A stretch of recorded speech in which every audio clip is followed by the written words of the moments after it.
हर हर महादेव। आज है 8 फरवरी और आज प्रयागराज महाकुंभ का क्या माहौल है, क्या स्थिति है, आइए आपको इस वीडियो में दिखाते हैं। यदि आप भी आना चाहते हैं परिवार के साथ तो आ सकते हैं या नहीं आ सकते हैं, तमाम जानकारी। और यदि आना चाहते हैं तो कहां पर रुकेंगे और क्या खाने की सुविधाएं हैं और कैसे स्नान करेंगे, तमाम जानकारियां आपको मिलेंगी। देखिए फ़िलहाल अभी हम लोग चल रहे हैं संगम घाट की तरफ। यह देखिए इधर से आप थोड़ा सा राइट साइड जाएंगे तो बड़े वाले हनुमान जी मिल जाएंगे। अभी हम लोग मेला क्षेत्र के सेक्टर नंबर 2 में पहुंच चुके हैं। यहाँ से देखिए ये तमाम लोग अभी स्नान करके आ रहे हैं।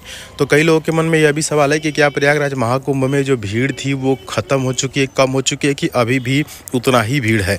तो आपको इस वीडियो में वो भी पता चल जाएगा। देखिए अभी कितना लोग यहाँ पर स्नान करके आ रहे हैं।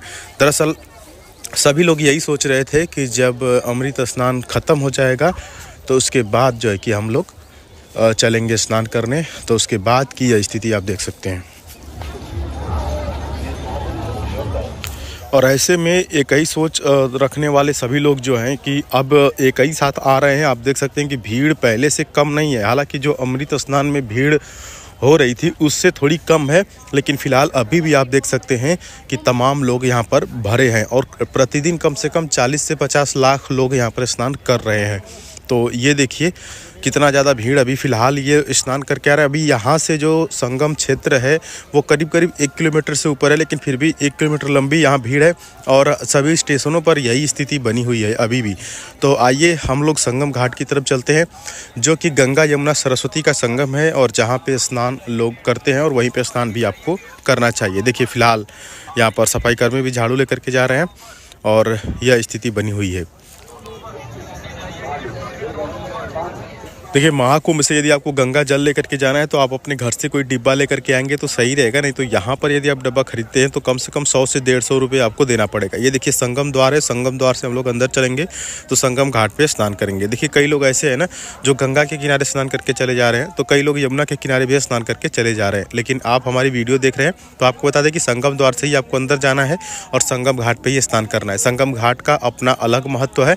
वैसे तो हैं कई घाट, लेकिन जो संगम त्रिवेणी घाट है उसका अलग महत्व है। देखिए त्रिवेणी घाट कहें या संगम घाट कहें, दोनों का मतलब एक ही होता है, तो कंफ्यूज मत होइएगा। त्रिवेणी मतलब 3 नदियों का संगम और संगम मतलब संगम जहाँ मिलन होता है। तो गंगा यमुना के संगम पर अभी हम लोग जस्ट पहुँचने ही वाले हैं और यहाँ पर हम लोग स्नान करेंगे। आप देख सकते हैं गंगा के किनारे का क्या माहौल है, क्या स्थिति है। देखिए तमाम लोग स्नान करके और गंगा जल लेकर के आ रहे हैं। आपसे यह भी कहेंगे कि यदि आपके पास कोई उस समय कोई प्लास्टिक वगैरह घर से ले लीजिएगा, क्योंकि वहाँ पे प्लास्टिक नहीं मिलेगी। ठीक है, प्लास्टिक मीन्स की छोटी सी जो थैली होती है उसमें आप क्या करिएगा कि संगम की मिट्टी ज़रूर घर पे लेके आइएगा। संगम की मिट्टी घर पे ला करके रखेंगे, घर शुद्ध रहेगा, या कि फिर घर पे छिड़काव भी कर सकते हैं। तो ये देखिए संगम की मिट्टी और संगम का जल यानी गंगा जल जो है ज़रूर लेकर के आइएगा। और उसके बाद यहाँ पर देखिए क्या स्थिति बनी हुई है। हालांकि पहले से जो भीड़ अमृत स्नान पे हुआ करती थी उससे थोड़ी सी राहत है, तो इतना तो भीड़ बनी रहेगी। और अभी प्रयागराज महाकुंभ आने का यह सबसे बढ़िया मौसम है। देखिए महाकुंभ के नाम पर भीड़ अभी भी बढ़ी हुई है। तो ऐसे में यदि आपके साथ कोई छोटा बच्चा, बुजुर्ग या कोई महिलाएं आ रही हैं तो आप उनके पॉकेट में कागज़ पर नाम, मोबाइल नंबर और एड्रेस लिख करके ज़रूर डाल दें। औरतें हैं तो उनके पर्स में डाल दें, ताकि बाय द वे इस भीड़ में कहीं साथ छूट जाता है या अगर वो आपसे बिछड़ जाते हैं तो आपको जो है कि उस नंबर पे कोई भी पुलिस वाला या कोई भी व्यक्ति डायल करके आप तक उन्हें पहुंचा दे। इस बात का ज़रूर ध्यान रखिएगा। और एक चीज़ और है कि यहाँ पर देखिए चेंजिंग रूम बना हुआ है औरतों के लिए। ये देखिए सामने बना हुआ है, लेफ्ट साइड में आप देख पा रहे होंगे, पोल नंबर 226 के बगल में। ऐसे तमाम बन रहे हैं। देखिए आप जहाँ तक निगाहें जा रही हैं, देखिए ये भी एक बना हुआ है। तो औरतों को इन्हीं चेंजिंग रूम में ही कपड़े चेंज करना चाहिए। वहाँ पर कई औरतें जो हैं कि ऐसे भी चेंज करती हैं, तो इस बात का विशेष ध्यान रखिएगा। क्योंकि आप जब कपड़े चेंज करती हैं तो ऐसे में कई लोग वीडियोज़ वगैरह वहाँ बनाते रहते हैं, तो वो सब फुटेज आ जाती है उसमें, तो इन फ्यूचर आपको प्राइवेसी के लिए प्रॉब्लम हो सकती है। तो आप चेंजिंग रूम में ही चेंज करें। और अब हम लोग संगम त्रिवेणी घाट पर पहुँच चुके हैं और संगम घाट का यह अद्भुत नज़ारा आपके सामने है। देखिए क्या माहौल है यहाँ पर। महाकुंभ आज की स्थिति लाइव आप देख रहे हैं यहाँ पर। और महाकुंभ के नाम पर ये देखो कितना ज़्यादा लोग यहाँ पर अभी पहुँचे हुए हैं। किसी ने सोचा भी नहीं था कि 5 फरवरी के बाद इतना ज़्यादा भीड़ होगा। और फिलहाल आज 8 फरवरी 2025 का यह नज़ारा आपके सामने। काफ़ी ज़्यादा अद्भुत है, मन को मोह लेने वाला है। और हर हर गंगे ज़रूर कमेंट बॉक्स में लिखते रहिए और गंगा माँ का स्नान ध्यान देखते रहिए। ये देखिए घर बैठे ही आप देख रहे हैं महाकुंभ का यह स्नान। देखिए आगे हम ये अभी बताएंगे कि स्नान करने के बाद आप कहाँ पर रुक सकते हैं यदि आपको रुकना हो, और आप भोजन कहाँ पर कर सकते हैं फ्री में। देखिए जिनको रुकना होगा वो सुनिश्चित करेंगे कि किसी ऐसे स्थान पे, जब हम आपको बता देंगे कि जहाँ पर कथा वगैरह हो रही हो, तो तमाम जो साधु संत जो कथावाचक हैं, जैसे कि आपके ये अनिरुद्धाचार्य जी हैं और देवकीनंदन जी हैं, इस प्रकार के जो कथावाचक हैं, वहाँ पे कथा अभी भी चल रही कथाएं, तो आप उनके पंडाल में जाइएगा। स्नान ध्यान करने के बाद वहाँ पर भोजन करने के बाद आराम से बैठ करके कथा सुन सकते हैं। तो वो अभी लोकेशन हम आपको दिखा देंगे। फिलहाल देखिए ये लोग ये 5-5 लीटर का गंगा जल भर के ले जा रहे हैं। जो 5 लीटर का गंगा जल वाली जर्किन आ रही है वो कम से कम आपको 100-150 में मिल रही है। तो आपको इतना जब गंगा जल लाना होगा तो आप कोशिश करिएगा कि आप घर से ही जो है कि ले करके आएँ, तब आपको जो है कि 100-150 रुपये आपका बच जाएगा अगर घर पे आपके अवेलेबल होगा तो। ये देखिए हर हर गंगे, जय हो प्रयागराज, जय हो जय हो जय हो। और देखिए यदि आप ट्रेन से आना चाहते हैं ना, तो आपके लिए झूसी रेलवे स्टेशन सबसे नज़दीक होगा, क्योंकि झूसी से उतर के सिर्फ आपको 2 से 2.5 किलोमीटर चलना पड़ेगा। लेकिन वहीं यदि आप प्रयागराज रामबाग से उतर के आते हैं तो कम से कम 4 किलोमीटर चलना पड़ेगा। लेकिन उसके बाद यदि आप प्रयागराज जंक्शन से उतर के आते हैं तो आपको कम से कम 6 किलोमीटर चलना पड़ेगा। तो आप देख लीजिए कि आपके लिए नज़दीकी रेलवे स्टेशन कौन सा पड़ता है। आपके रूट पर यदि झूसी रेलवे स्टेशन पड़ रहा है तो आप झूसी से उतर करके आ सकते हैं।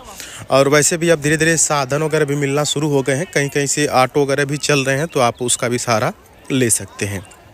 फिलहाल अब स्नान लगभग संपन्न हो चुका है हम लोग का, और अब हम लोग चल रहे हैं आगे की तरफ, जहां पर फ्री वाला भंडारा चलाया जा रहा है सरदार जी लोगों के द्वारा, जिसमें तमाम चीज़ें चावल दाल पूड़ी सब्जी इत्यादि मिल रहा है वहाँ भी हम आपको लेकर के चलेंगे। स्नान ध्यान करने के बाद यह देखिए कितना खूबसूरत दृश्य प्रयागराज महाकुंभ का। वैसे महाकुंभ की भीड़ तो अभी बनी रहेगी 26 फरवरी तक, क्योंकि शिवरात्रि है और उसके बाद 12 फरवरी को जो है कि वहाँ पे स्नान है। तो इस चीज़ का ध्यान रखेंगे। 12 फरवरी के दिन यदि आप आएंगे तो काफ़ी ज़्यादा भीड़ का सामना करना पड़ेगा आपको 12 फरवरी के दिन। जी हाँ, उस दिन स्नान है और उस दिन तमाम लोग यहाँ पर स्नान करने के लिए आएंगे, तो इस बात का विशेष ध्यान रखिएगा। और जब भी आप गंगा जी में जाइएगा तो इस प्रकार से आनंदित होकर के स्नान करिएगा। चलिए अब हम लोग स्नान कर लिए हैं, अब आगे बढ़ते हैं और आगे की तरफ आपको लेकर के चलते हैं उस स्थान पे जहाँ पे हम लोग रहने की सुविधा आपको दिखाएंगे, फ्री वाला रैन बसेरा। लेकिन एक चीज़ याद रखिएगा कि आधार कार्ड ज़रूर आपके पास होना चाहिए। कई बार आधार कार्ड चेक करते हैं और कई बार ऐसे ही आपको स्नान करने के लिए अलाउ कर देते हैं वहाँ पे रहने के लिए भी। देखिए सेक्टर इधर से हम लोग चलेंगे अब बाहर की तरफ। तो ये सभी पोलों पे नंबरिंग इसलिए कर दी गई है कि बाई द वे भीड़ में कोई खो जाता है तो वो बता देगा कि भैया हम पोल नंबर 185 के नीचे खड़े हैं, तो आपके जो साथी हैं वहाँ पर पहुँच जाएंगे। इसीलिए हर पोल पे आप देख रहे हैं कि नंबरिंग कर दी गई है। ये 29 तारीख को जो हुआ था उसके बाद ये चीज़ें बढ़ाई गई हैं, इस बात का वहाँ पे ध्यान किया गया है। तो चलिए अब हम लोग निकल रहे हैं। संगम घाट से स्नान करने के बाद हम लोग बाहर की तरफ अब निकल रहे हैं। और बाहर की तरफ का मतलब ये है कि आपको सेक्टर 18, 19 और 20 में चले जाना है, जिधर तमाम साधु संत रह रहे हैं, जिधर सभी के रहने की व्यवस्था की गई है।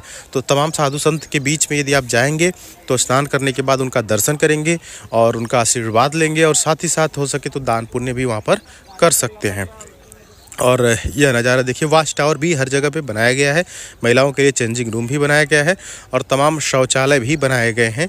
तो सभी चीज़ों का विशेष ध्यान रखा गया है और किसी के बहकावे में आपको नहीं आना है कि प्रयागराज में कोई सुविधा नहीं है, कोई दिक्कत, तमाम तरह की दिक्कतें हैं। तो कई तरह के लोग हैं, यदि आप आने का मन बना लिए हैं तो आप निश्चित रूप से प्रयागराज महाकुंभ में आइए।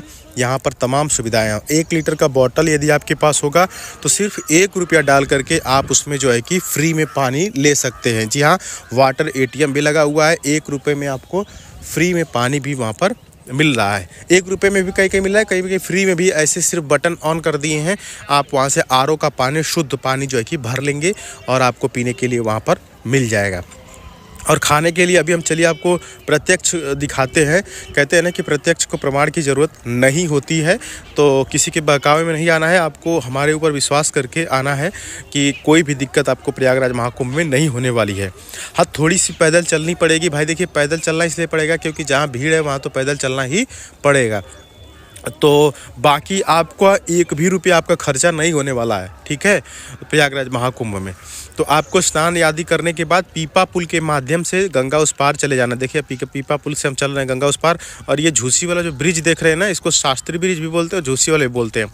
तो इसके नीचे आपको चले आना है। नीचे मतलब कि पीपा पुल से देखिए तमाम पीपा पुल बनाए गए हैं, लगभग 30 पीपा पुल वहाँ पर बने हुए हैं। तो अब हम लोग देखिए पुल के जस्ट नीचे आ गए हैं, और इधर ही पड़ता है सेक्टर नंबर 18, 19 और 20, और इन्हीं सेक्टरों में तमाम साधु संत आपको देखने को मिलेंगे, और इधर ही साइड ही मेला वगैरह भी लगा हुआ है। तो आप इधर आ जाइएगा पीपा पुल पार करके। जी हाँ, आपको आ जाना है सेक्टर नंबर 18 में, 19 में और 20 में। और ये तमाम जो सेक्टर हैं वो एक दूसरे से सटे हुए हैं, एक दूसरे से लगे हुए हैं। तो ऐसे ही आपको आना है इधर। और ये देखिए 2 फॉरेनर हैं, ये विदेश से आई हुई हैं और इंडियन साड़ी में, ये भारतीय साड़ी पहनी हुई है, वो भी देखिए सूती प्योर इंडियन साड़ी, और यहाँ पर मेले का आनंद ले रही हैं। और यहाँ की जो लड़कियाँ हैं, आप देख सकते होंगे कि कई बार वो विदेशी कपड़े पहन करके घूमने जाती हैं, लेकिन वहाँ की जो आई हुई हैं वो इंडियन साड़ी में हैं। कितना अच्छी भी लग रही हैं, और देखिए कितना बढ़िया इनका वेशभूषा, और बिल्कुल सूती साड़ी पहन करके ये लोग भी मेला का आनंद ले रही हैं। प्रयागराज महाकुंभ में इस प्रकार के दुनिया भर के लोग आ रहे हैं, विदेशों से आकर के यहाँ पर स्नान कर रहे हैं। यह अपने आप में काफ़ी अच्छी बात है। ये देखिए, अब हम लोग आ गए हैं उस जगह पे जहाँ पर फ्री में भोजन कराया जा रहा है, और पूरे प्रयागराज महाकुंभ में सबसे बढ़िया भंडारा यही है। देखिए कितना बढ़िया से आपको बिठा करके खिलाया जा रहा है, जिसमें कि आपको थोड़ा भी कोई समस्या नहीं होने वाली है किसी भी प्रकार से। जो है कि यहाँ पर धूल धक्कड़ भी नहीं है, और आप देख सकते हैं कि लोग कैसे बैठ करके खा रहे हैं। यहाँ पर खाने के लिए चावल दाल के साथ साथ पूड़ी सब्जी भी है, मीठा भी है, और यहाँ पर कढ़ी भी है और जलेबी भी है। तमाम सुविधाएं आपको यहाँ पर देखने को मिलेगी। तो ये देखिए सब लोग भंडारा खा रहे हैं, और इसका जो पता है वो है सेक्टर नंबर 22। सेक्टर नंबर 22 में आप आइएगा, और यहाँ पर सरदार जी द्वारा जो भंडारा चलाया जा रहा है उसमें आप भोजन ज़रूर कीजिएगा। दोस्तों, उम्मीद करते हैं कि आपको यह वीडियो बिल्कुल पसंद आई होगी। तो चैनल पर नहीं तो ज़रूर सब्सक्राइब कर लीजिएगा, और जाने से पहले एक बार कमेंट बॉक्स में हर हर महादेव का नारा ज़रूर लगा दीजिएगा। चलिए फिर, हर हर महादेव। जय हो प्रयागराज, जय हो हर हर महादेव।